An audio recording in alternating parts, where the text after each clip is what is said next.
Welcome. Is this our first colloquium of the year? Yeah. Wow, welcome to the first colloquia of the year. Thanks for being here. For those of you who I haven't met, which if I see people I haven't met, so it's exciting. I'm Stephen Russell. I'm director of the Francis and Collin Institute, and glad to have you here. And glad that you found the space. We're usually up on the 4th floor, but it's glad to have you here today. And I'm just really excited to reintroduce to many of you, or introduce to you, Dr. Leila Rankin-Williams, who is an assistant professor in social work at Arizona State University. But many of you also know that Leila got her PhD from this program, from Family Studies and Human Development, in 2006, and I sort of just really cannot believe it was 2006. Wow, how quickly time flies. And at that time, she was studying adolescent romantic relationships. Among other things, she had done work earlier of children of divorce, family relationships, substance use and abuse. She had done a number of things as a PhD student in family studies and human development. And there's some seats up here. There's one here. Some of us can fit. Join us. There's some, and I can move that stuff. You want to grab that and I'll sit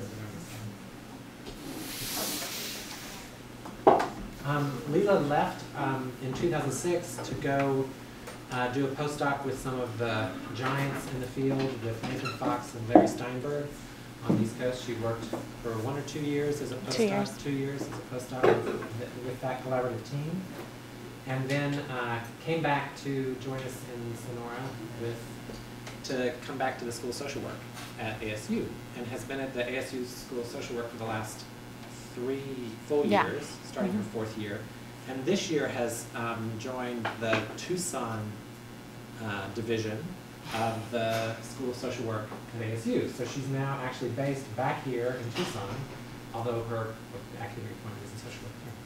So we're excited that she's back in town and may be around for us to think about collaboration and coordination of our efforts. And we're just really glad to have her here to talk about her new work on Mexican-American, the continuation of stuff she started with her dissertation, but her new work on Mexican-American teens and thinking about it from an intervention prevention standpoint. So thanks for being here. Well, thank you. I'm really excited to be back, although I wasn't here when I was here. We were in the old building that probably you guys have not even ventured into, but it's very different than here.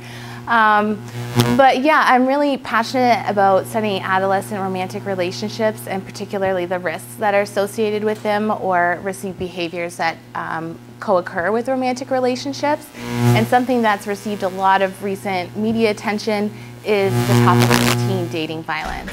So I'm going to start with telling you a little bit of background about teen dating violence, what it is, and then I'm going to move in towards talking about the specific development of this project, the MATR project, and that's the Mexican-American Teen Relationships project that started off small and is now getting bigger and bigger. But I'm really excited to present you guys. You guys are the first to hear any of the findings because data collection is still ongoing. We're going to be finishing this semester. But it was exciting to get this talk ready because I was able to start looking into the data and seeing what's going on. So I'm excited to present you guys some of that preliminary work. And this academic year, I'm working with partnerships with CIRC in Phoenix. It's the Southwest Interdisciplinary Research Council, which is a huge project center, and they study a lot of risk behaviors to do with Mexican-American youth, and I'm partnering with them to develop a school-based intervention program based on some of the findings that I've been finding with my pilot data. And I apologize, I'm getting a little bit over a cold, but luckily I have this mic, so that helps. So broadly, teen dating violence is defined very similar to intimate partner violence, which you may be more familiar with, as any kind of controlling or dominating acts that cause a degree of harm. Now, I say broadly because the research really looks at very different definitions of violence. So when you start to then look at rates, it really depends on what type of definition they used and how conservative they were in their definition. But in teen dating violence, it can include physical force, so things like hitting, slapping, pushing into a wall, scratching, burning, threatening behavior. So those are things that maybe you threw something but missed, threatened to, or humiliating behavior, insulting, criticizing. Emotional or verbal violence are things more like that hurt their psychological self-esteem. So it could be more controlling behaviors that threaten their independence or trying to find out where they are at all times. And sexual has, again, has more to do with sexual coercion. So it could be things like coercion around birth control, or it can escalate up to sexual assault.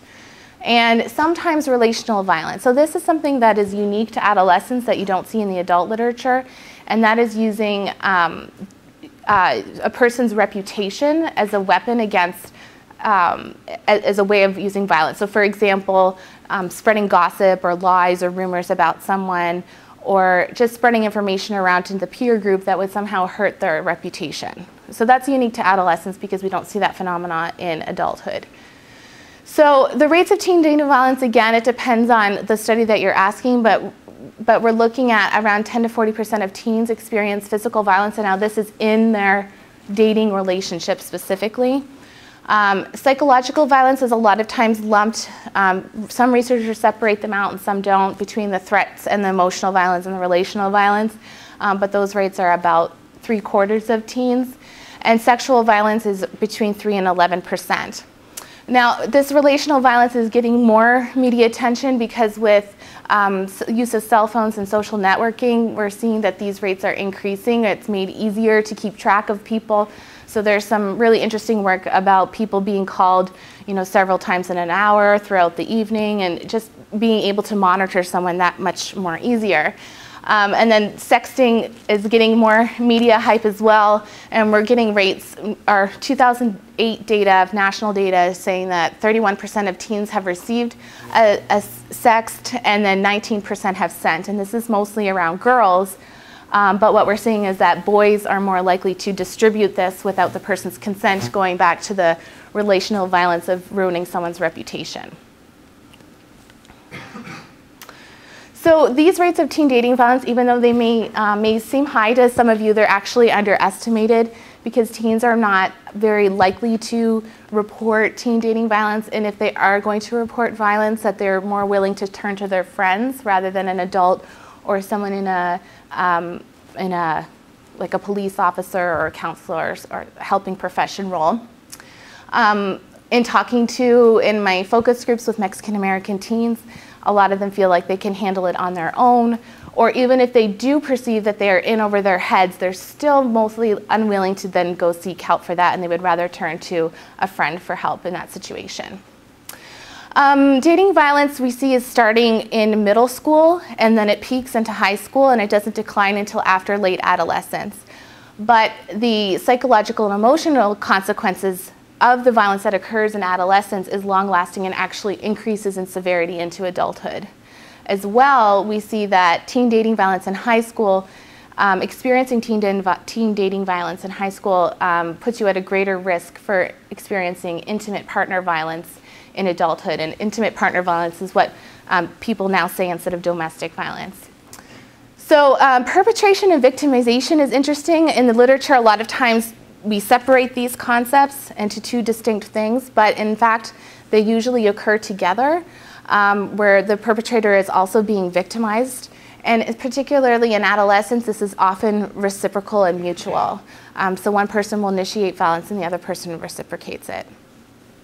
And adolescent couples that have mutual violence tend to have more severe forms of violence. So there's some disparity across ethnicity and gender. There are higher rates among minority youth, although it's really limited in what youth have been studied. There's been studies mostly focusing on African American adolescents, and now there's more being done on Latino youth. There have been some mixed research about whether rates are higher in the inner city versus rural areas, so there's nothing conclusive there. But we do see that Latino youth have a greater acceptance of dating violence. So at times they see violence as a means of expressing love. Immigrant youth, though, on the other hand, which is contrary to that other statement, is that they actually have lower rates of violence. So looking at it from a risk perspective, we see that kids that are more acculturated or that are more embedded in the dominant culture, they tend to be at higher risk for a multitude of things, including not only violence, but substance use and other kinds of risk-taking delinquent behaviors. So I was really interested in reconciling this apparent discrepancy and also taking into account some of the Mexican traditional values and how much the kids hold or believe in these values and how that influences their risk for violence, because that really hasn't been looked at all. So familism is the value of having solidarity and loyalty towards the family, whereas machismo is more of the belief in the dominant male role. So it can be, a lot of times it's seen negatively in terms of having more traditional gender roles, but it also can be seen more positively as seeing that having a strong male figure, a protector of the family, head of the household, that kind of thing. So the gender disparities, and this is a rather controversial statement, but in the adolescent literature, we're finding that girls are actually more likely to be perpetrators of violence. And again, this is different from the adult literature. But what we find is, going back to my previous statement of talking about violence as being mutual and reciprocal, that once violence is perpetrated, then they in turn become victims, and that the boys and girls are equally likely to be victimized in a dating relationship. But girls are more likely to be seriously injured as a result of the violence. Okay, so there are several risk factors for dating violence, and these risk factors exist at different levels of the system. So I was really interested in the familial level, at the peer level, at the individual level, and also the situational level, or the dyadic relationship itself. So at the familial level, we have research on marital violence, and that's really the first findings that have emerged from the literature that point to the fact that adolescents that grow up in more violent homes are more likely to perpetrate or be victimized in their own dating relationships.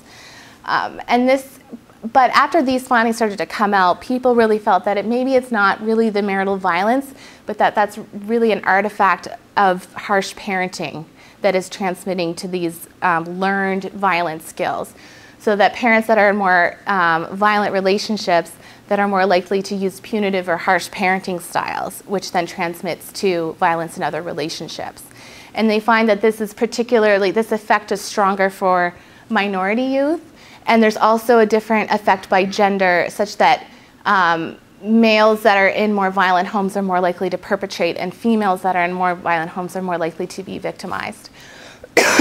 And this theory really comes from learning theory and also Patterson's coercion theory, with the idea that parents are acting in punitive ways and then the child responds in a hostile way, in which then the parent then in turn responds in a more hostile parenting style, so that it develops this cyclical reaction, and then the child then uses poor skills, social skills, or more violent tactics in their peer relationships and in their dating violent relationships. Something that is really interesting is the peers, because the effect of the peers is actually stronger than the effect of parents when it comes to predicting teen dating violence. So, and when they look at it, they're looking at violence just in the peer group in general, so just aggression and bullying that's occurring among peers themselves, but then also the amount of dating violence that's occurring with their peers, so how much violence their peers are having in their dating relationships, and that these are factors to predict teen dating violence. Especially they're finding true for minority youth as well, particularly with Latino youth, with the violence among antisocial peers, that they're more likely to perpetrate teen dating violence. So moving down the line, even more stronger predictor than those factors are the individual factors, particularly beliefs or norms or attitudes towards dating violence are strong predictors of teen dating violence itself. Poor mental health has been linked with predicting dating violence, so self-esteem and depression, anxiety. However, when we look at longitudinal studies, which are rare currently, a lot of them are cross-sectional, we find that this may actually be a consequence rather than an antecedent of the dating violence itself. And then lastly, and least studied, is the situational factors in teen dating violence. But something unique to adolescents is this idea of playful aggression. And so in adolescence, something that's unique to them is that they are inexperienced in their dating relationships. So when they get involved in a dating relationships, sometimes they use violence, such as play hitting, or shoving around as a way to initiate first physical contact with their dating partner. But in doing so, it introduces perhaps dating norms of violence into the relationship. So currently, there are a few dating violence prevention programs, although there are not very many that have been rigorously evaluated. But the ones that are, they're mostly primary prevention programs. So those are programs that aim to prevent the occurrence of teen dating violence before it occurs. So a lot of them are administered during middle school, and they're school-based programs. There are one of the programs is a community-based program up in Canada, but the other ones are mostly school-based. Safe Dates is the biggest well-known dating violence prevention program that was developed in South Carolina in a rural area with predominantly Anglo kids. So that hasn't been tested yet with minority youth. And the only one that has been rigorously evaluated with Latino youth really is more focusing on the legal issues associated with teen dating violence. Okay, so all of this has led me to the development of the Mexican-American teen relationship study. So this study, when data collection started, the study really started in January 2010, and we started getting going in data collection in May 2010. So we're going on almost a year and a half now. And it definitely could not have been done without several of my research assistants that have been involved in that, especially because I'm now in Tucson and the study is located up in Phoenix. It's been really crucial to have my committed research assistants working with me.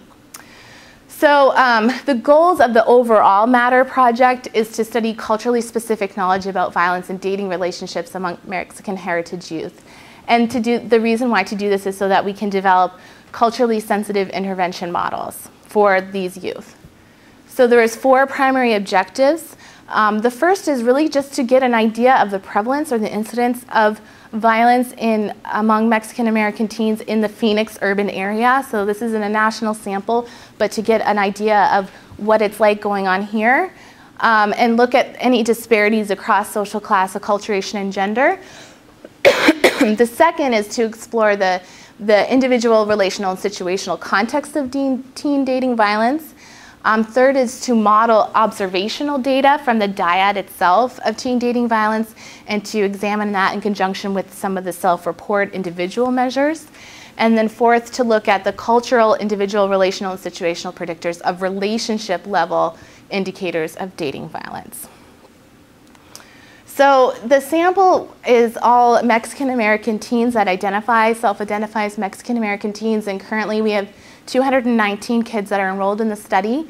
The criteria is that they have to be between 15 and 17 years of age. We have a very narrow age window, partly because of developmental considerations. I wanted them to be very similar in a similar developmental stage. Partly is due to legal constraints. Any child that is 14, if there's any incidents of sexual assault or abuse, then that would be considered child abuse. And we didn't want to go beyond into 18, because if they're dating 18 years old, then that would be considered statutory rape. So in order to avoid some of the legal rules, we've stuck to this narrow age range. So the high schools I've been working with, I've spent a lot of time collaborating with the Phoenix high school districts, and I currently have a good relationship with the Tempe Unified High School District, and some other schools that we didn't get as many students but are in my other category for now, and Precision High School, which is an alternative high school in a similar region. And so if you're unfamiliar with the Tempe region up in Phoenix, this represents some of the highest crime rate neighborhoods in the Phoenix area. So these kids may be at a higher risk than the general Phoenix population. And we also have some collaborative partnership with community agencies, and that is one of them. So there are 3 different methodological components to the MATR study. The first is an online survey, which all of the kids have participated in. And that meets all 4 of our objectives. And all of the measures on the individual online survey include mental health items, substance use delinquency, their relationships with their close friends, their siblings, their extended family, their parents, and then of course their romantic partner and previous romantic partners, their feelings about Mexican American culture and their values, as well as their attitudes towards dating violence, and then finally their actual behaviors or reports of dating violence in their past or current dating relationships. So this online survey was done either in the actual high school. We would come during school period and they would have the kids come out of school, or we would do it after school.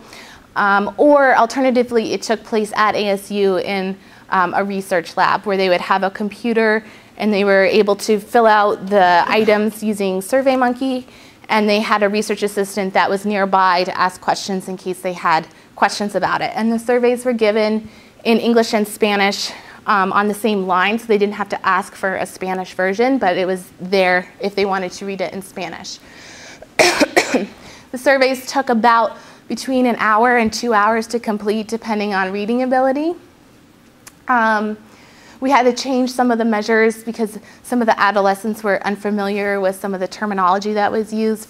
For example, we used the term Anglo, and so we changed that to white. So dyadic observational assessments were taken from kids that identified that they were in a dating relationship in the survey, that their partner also met the criteria of being between 15 and 17 years of age and Mexican American. Then we invited them to participate in an additional activity, which is the observational assessment. So we were targeting 25 couples, and we've met our target. So we have 25 couples in that portion. And the adolescents would come in, they would do a 5-minute warm-up task. They would talk about what's the top 5 movies of all time. Then they would talk about their goals. So one adolescent would go first and say, these are my goals that I have for my life, and for 7 minutes, and then they would switch and the other person would do their goals for 7 minutes. Then the next 7 minutes they would talk about a recent conflict or an argument that they've had.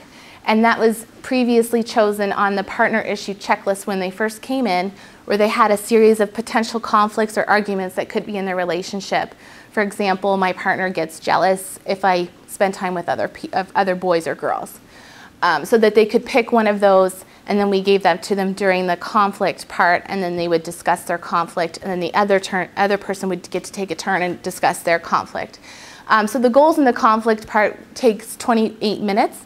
And that's what we're currently coding right now. I have 2 teams of undergraduate research assistants that are coding. We have one team that's coding the goals and one team that's coding the conflicts right now. And we're using the SCID questionnaire, which comes from a family systems perspective.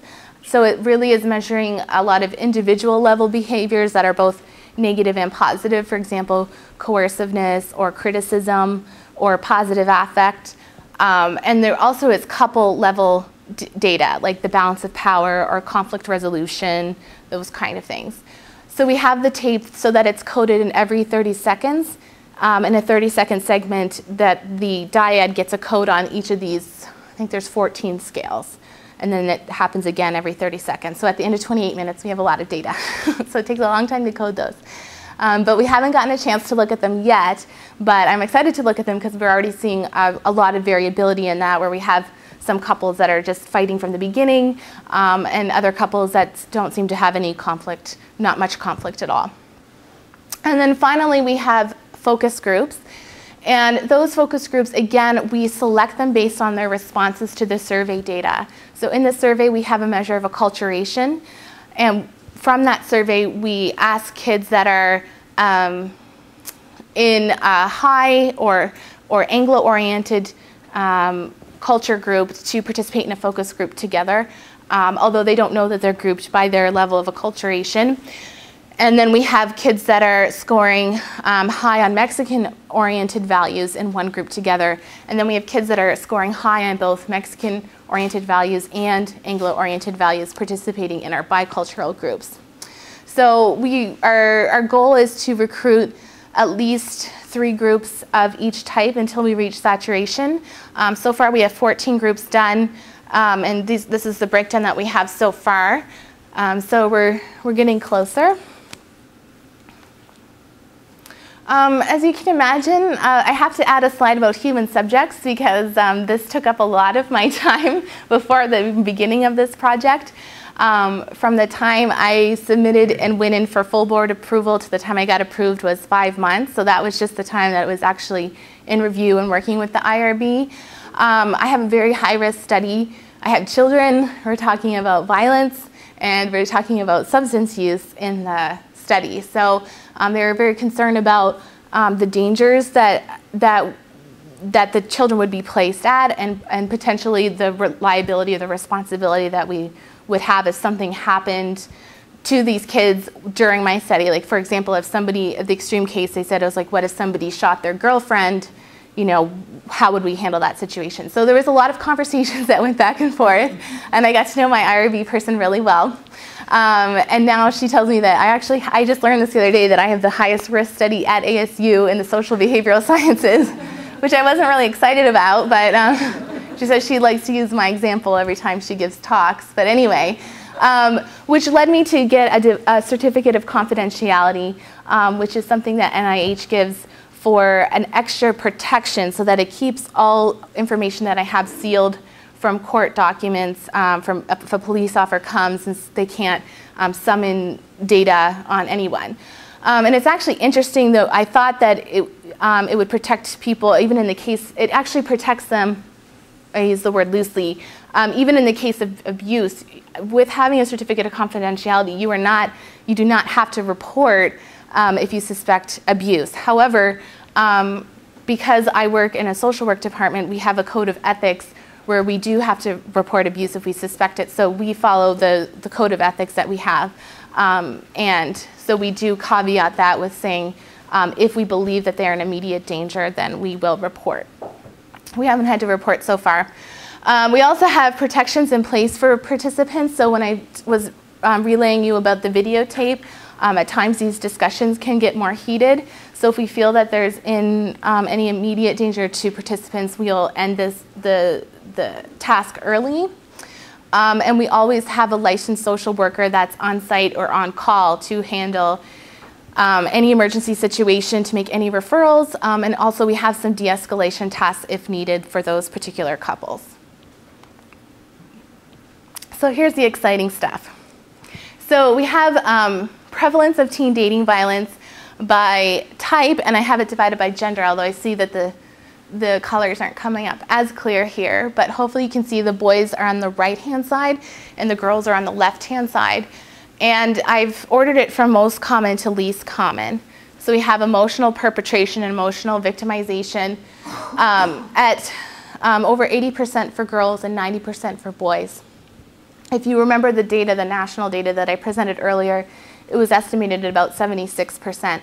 So this is about on par with that, maybe slightly higher, but in that aspect. The threatening and relational violence, however, was much lower. So it's hard to distinguish where that falls because in the national data these were all lumped together.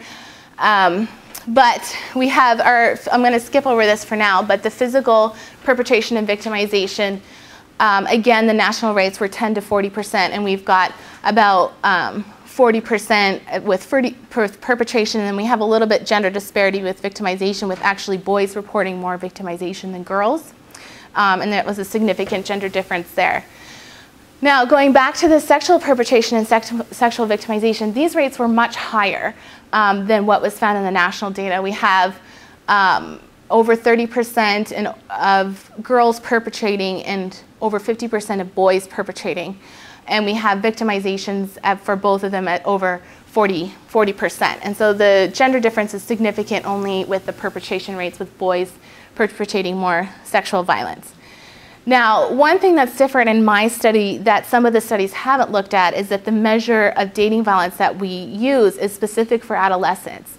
So it not only includes sexual assault or rape, but it also includes any kind of unwanted sexual activity. So that doesn't necessarily mean intercourse, which is why these rates are higher. When I look at actual rape, because we do have those items as well, those rates are much lower, although still kind of high, but much lower. So then, looking at a disparity across immigration status, we looked at how long the person had been in the U.S. and if they were U.S. born, and if their parents were U.S. or Mexican born, or beyond that. So the immigration status of first generation means that the adolescent was born in Mexico. And second generation status means that their one or both parents was born in Mexico, but they were born in the U.S. And third generation or higher means that both parents were born in the U.S. and the child was born in the U.S. So we can see across the bar that our third generation immigration status, which is our more highly acculturated adolescents, are at greater risk of dating violence, which is consistent with the other literature that states that more acculturated adolescents are at greater risk for substance use and other risk-taking behavior. However, the only significant difference is with the sexual victimization and perpetration. And the only significant difference, again, these two are not significantly different from each other. It's just the third generation adolescents are significantly higher than the other adolescents. So we were really interested in disentangling kind of what's going on here and how immigration status matters, and yet at the same time it seems like the more newer immigrant adolescents are protected somehow from violence. So to further investigate the specifically sexual violence, I wanted to look at the familial, peer, couple, and individual level risk factors for sexual dating violence. So this particular model that I developed was only looking at the online survey data. So we have familial data, which includes parent-adolescent communication scale. So those are things like there are topics I avoid discussing with my mother, father, or child, and those were reverse coded. Sorry, the child's in there because that was the parent version, but this is just the child version for now. Peer was the peer scale that I was interested in is alliance with the best same-sex friend. So the idea is that how long that they think that relationship is going to last. Is it going to endure throughout the years? And couple level variable was antagonism with their boyfriend or girlfriend. And so these items come from the NRI, the Network Relationship Inventory. So this would be items like how much does this person get on your nerves or annoy you?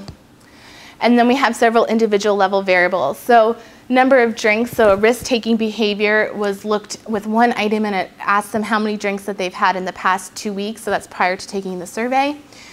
Machismo was measured with 17 items, and so those items are varied, so I gave a couple of them because they really span a lot of different values, from men being seen as a strong individual head of the household protector role, and then also more of traditional gender roles are embedded in that as well. Like there are some jobs that women simply should not have, or one is men are more intelligent than women or something like that. And then acceptance of male perpetration of dating violence norms. So things like it is okay for a boy to hit his girlfriend if she did something to make him mad.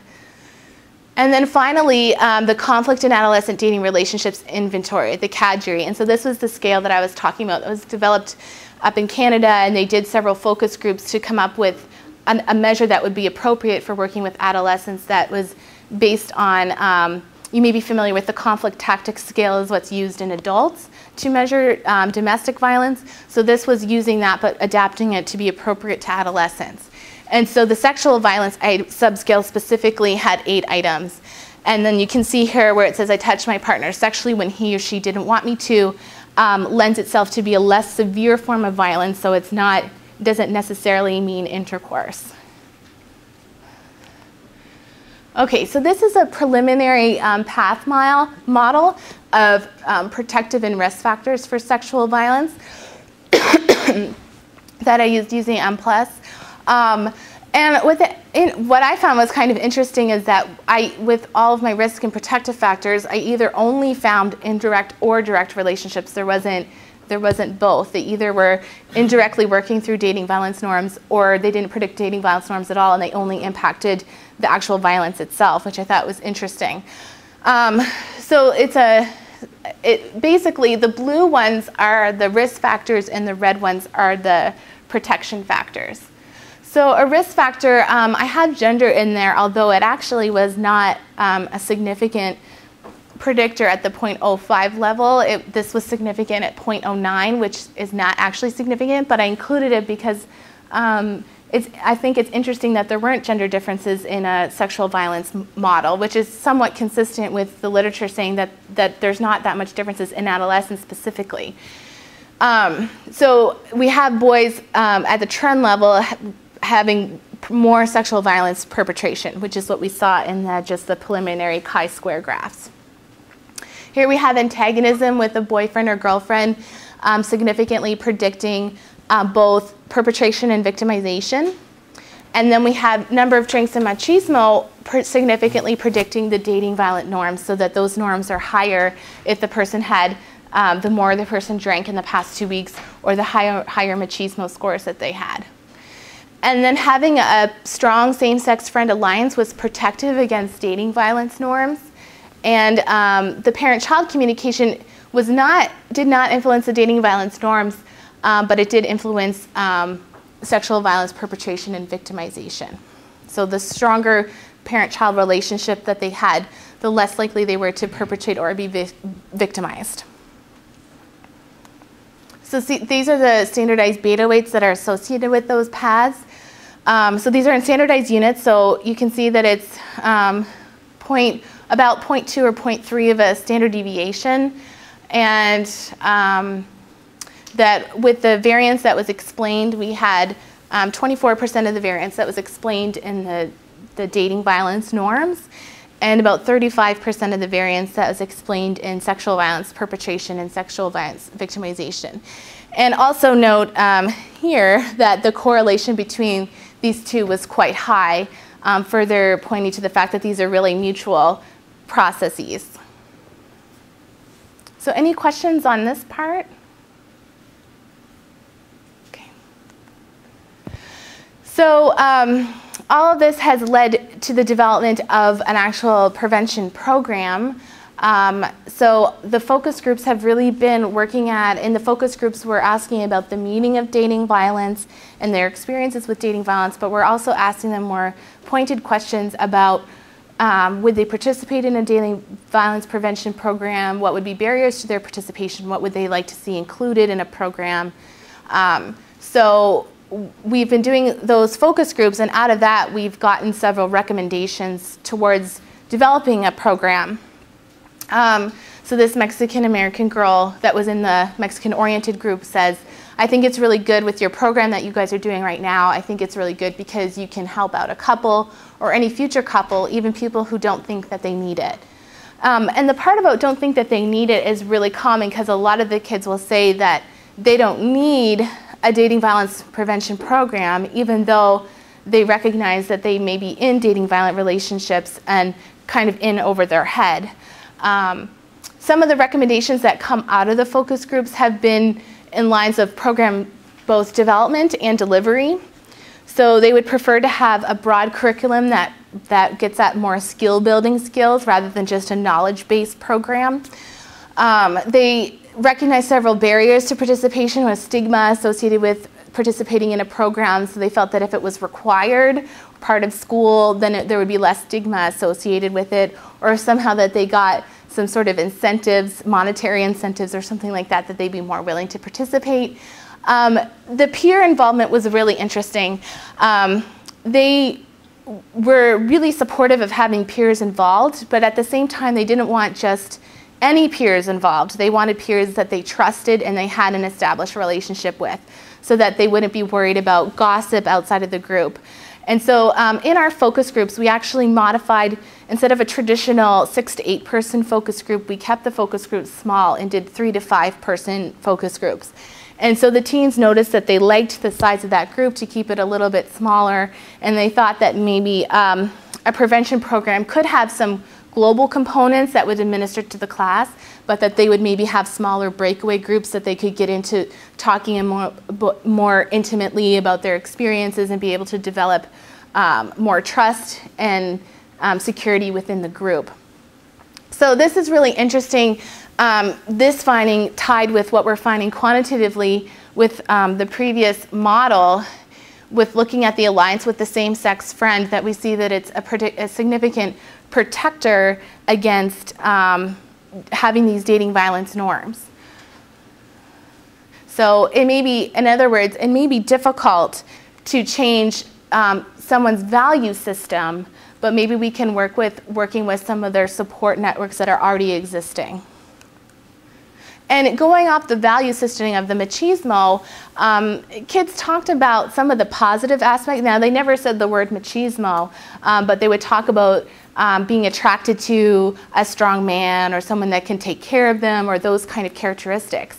And so somehow incorporating their values into a dating violence prevention program that strengthens that, and be able to recognize the positive aspects of it, and then maybe the sides that would be more violent or dangerous, and distinguishing that rather than just saying that having these values are bad. So I wanted to leave you with this final quote that was from the AngloOriented Girls. If it was somebody that was just no big deal, they would probably leave. But if it was somebody that really mattered, they would stay no matter how drastic things got. Like if they showed love and comforting, caring, and happiness, then maybe they would just always think about that when they were getting abused, and how they don't want to leave because they know deep down they love them. Or maybe they just think that. So it's the thinking that keeps them holding on. Or maybe it's just the fact that they're afraid to leave, because if they do, they will follow them. And then, as you know, adolescence can be, this is an extreme example where this adolescent has chimed in, it can lead to murder. But it highlights the fact that dating violence is important to study in adolescence, that it's prevalent, that it can have long-lasting consequences, and that there's a definite need to be able to tailor an existing dating violence program so that it can fit the needs of adolescents in a culturally sensitive way. That's it.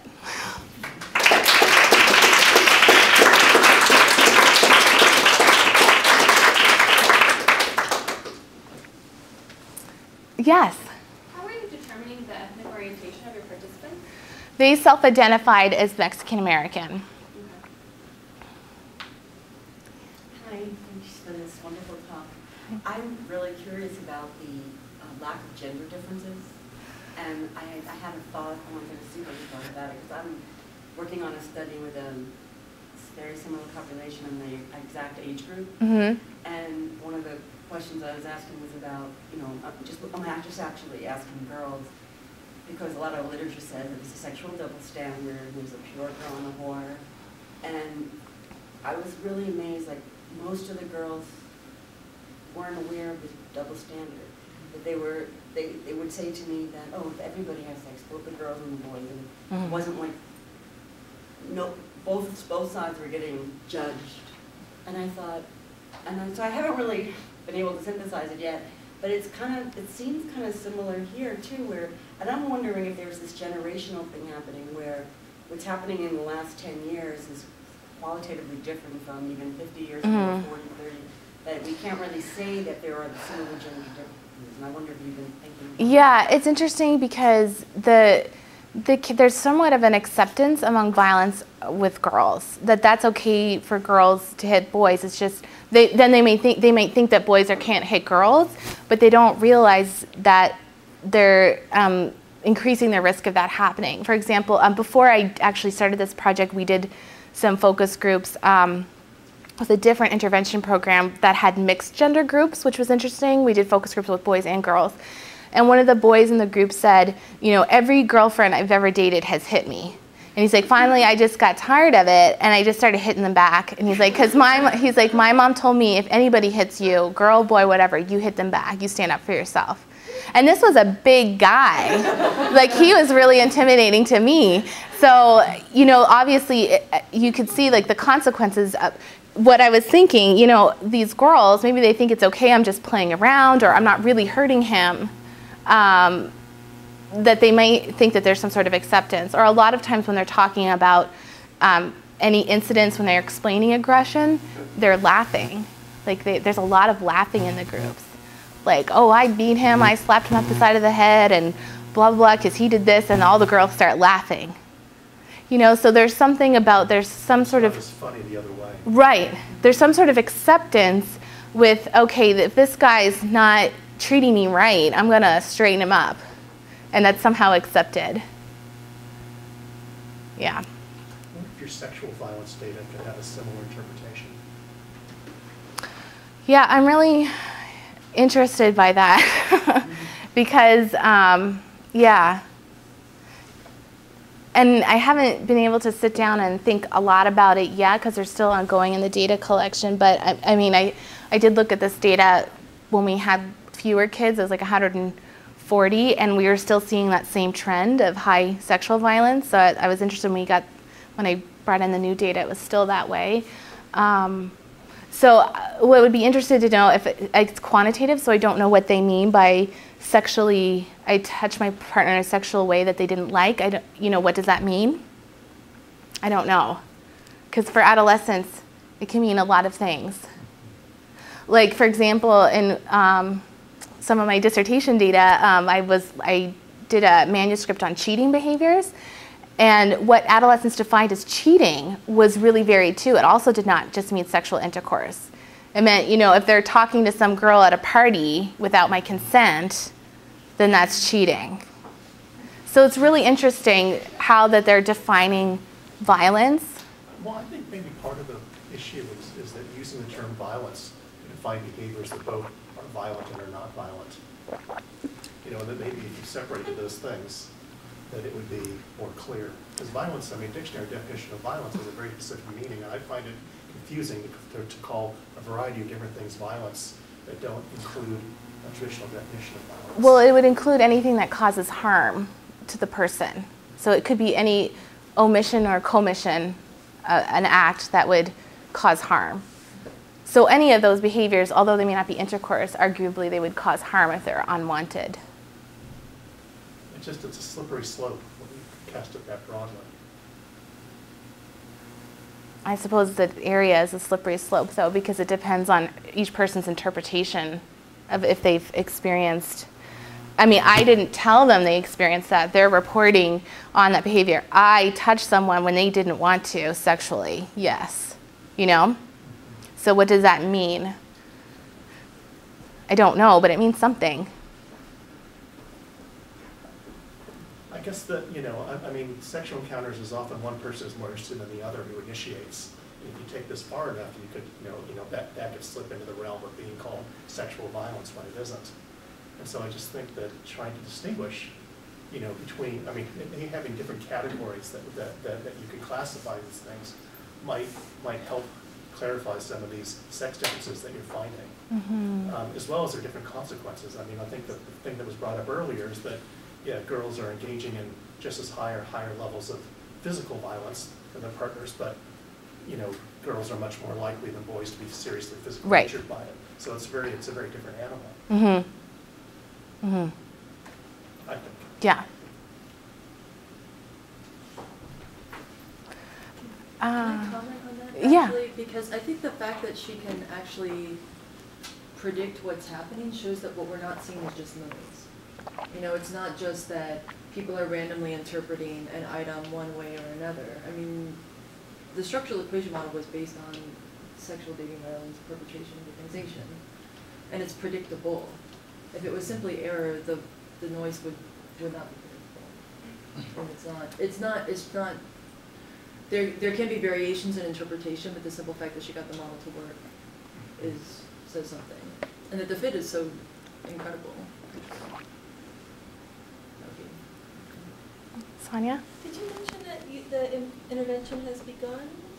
Or No. it's being developed? Can you tell us a little bit more about I'm working on developing right now. I've been working with several different interventions up in Phoenix to try to get more experience with developing an intervention because I'm quite intimidated by it. But I'm excited to do it, and I've been working with CERC because they're really saying, you got the data, let's go. So we're working on trying to develop something. So what I'm doing is trying to model off previously existing interventions and adapt it so that it would be culturally relevant to these kids. So doing like a 10-session, 45-minute presentation during class time that would involve similar components, but tailoring it to Mexican American kids, taking into account their cultural values. And maybe some of these smaller group components with same-sex peers. But it's still in the works. Yeah. Stephen. So can you talk about the taking into account their cultural values? Because the example you gave, you know, the big strong man, made me, don't get me started on the big strong man, but made me wonder about, you know, how you're going to, like, how are you going to design is that culturally sensitive? Is that, well, the idea that, so even with these gendered, you know, right, well, not reinforcing anything, but basically the kids have a really wide array of what they value or what they believe in that is consistent with traditional Mexican American values. And so the idea is being able to, if they have traditional values, to be able to support them, but tailor them in a way that they can still recognize when something is violent or look at the warning signs when something is not just being secure in a relationship, but that they could say that it's now starting to be controlling or coercive behaviors. So we're not trying to change anybody's values, but to be able to identify when it could be violent. So I'm just interested in how and maybe this, obviously you're not there yet, but it'll be interesting to see how that emerges. Not there yet, but more creating a peer-led dialogue. There's a lot more kids really like teaching within a peer group.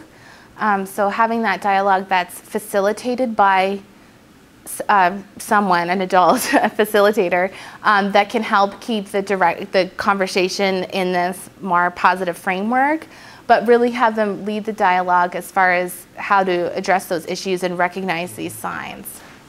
Because maybe then that could be the principal could be critically thinking about values as the underpinning of our assumptions about relationships. Yeah. As that sounds that's a different way to frame it than picking the cultural norms that are, you know, good or bad, or I don't know. Right. Well, we don't want to. Fraught area. Yeah. Yeah. Go ahead. So just a suggestion along that line, you know, I don't know if maybe you already spoke about this, but using like a participatory action research kind of method to really involve the young people with you in developing the intervention or the lessons and having them lead it can really speak to some of the issues Stephen's bringing up in a very systematic. Right, and that's why we've been doing these focus groups to try to get them to sort of flesh out, because the kids actually have a tremendous amount of ideas. Beyond that, having them, you know, actually help write and do a little bit more would be helpful too. But my question was actually about the difference with the immigrant youth. Can you speak to that a little bit? You mean as far as a recommendation for programs? Or no, just any differences you found in your study with immigrants, with teens that were immigrants? Okay, and I just wanted to go back and let you know I kind of skipped over our collaborative relationship with the schools, but we're actually working with principals and our community partners to get their ideas about the dating violence programs as well. So we've been doing some interviews and focus groups with people that are relevant staff to get their ideas after we have reports that we're presenting on their particular school, so that's part of the collaborative relationship, being able to give back to them some of our findings that's specific to their school, and to work with them to see their reactions based on what we find and what they think is important to have in a program. Also, because of the limitations of the school, are really important to see if what we can develop is going to work practically, speaking with what they have at the school. And we've done 16 different workshops in Phoenix with parents and teens on teen dating violence. We were funded through No Parent Left Behind to put on these workshops, give them food and things like that. So we've had parents and kids come together and talk about some of the myths associated with violence and that kind of thing. So that's been helpful too as well. So going to the immigrant youth, again, this is just sort of preliminary analyses, but just what we're finding with the youth that are more highly acculturated, they seem to have more more perpetration and more victimization of violence. In the focus groups, we're finding that a lot of them are more, and this could be in conjunction with some of the things that are going right now at a macro level in terms of the policies surrounding Mexican American kids, but a lot of them just sort of want to not address that they're Mexican at all. And sort of just, I don't want to have Spanish in a program, I don't want to talk about that. I'm, you know, pretty much white is kind of what they're saying. So some of the higher, and it could be a political factor of what's going on right now that we're seeing this artifact. We definitely saw when SB 1070 came out that we had a decline in our participation, and we had several kids that weren't allowed to come participate anymore because their parents didn't want them to come, even though we said we don't need any paperwork or anything, but there is a big fear associated with that. So we've had a bit of struggle trying to get the more recent immigrant adolescents, and the ones that are more Mexican oriented, our sample is slightly skewed to be more highly acculturated because of that, I think. We actually had a parent component to the study that we subsequently dropped because it became impossible. So. Any other questions? We have time for like one more question, and then we'll take a break so that people that need to leave at 4 can leave, but we'll have more time afterwards for conversation.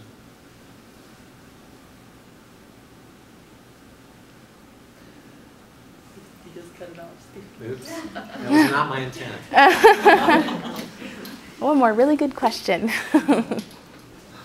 Yeah. Well, I mean, I've been thinking about this a lot too, but because I'm very focused a lot on sexuality education in general, and this just feels like you're providing a lot of evidence that what's needed is relationship education rather than violence prevention. We need to be comprehensively educating people how to have relationships with each other. Yeah. That are part of sexuality education. Right. So definitely having that skill building component in the prevention model. Yeah. Is that kind of what you're coming to as well? Yeah, not just from this project, from other projects as well. That, and some of the new literature that's coming out is really emphasizing more of a how to be conflict managers, or how to appropriately respond to someone. A lot of times kids they have like happiness and anger, and they have a difficult time managing the other kinds of emotions that they experience in relationships. So being able to identify, oh, I'm feeling hurt, that's what I'm feeling, so how do I address this emotion rather than reacting in just violence whenever something is opposite of happy. Yeah. So kind of along that line of like integrating some of the prevention activities we're doing, like sexual education, relationship work. Did any of the youth talk about like the violence within the context of being high or drunk or anything related to substance use at all? That I cannot answer because I don't know. But I am interested to know that, especially since we're finding in the quantitative data that we're seeing that substance use is related to the violence. But I don't know about in the qualitative data yet because they're not finished collecting yet. But I don't remember offhand anybody specifically talking about that, but that doesn't mean it's not there. Very well, thank you.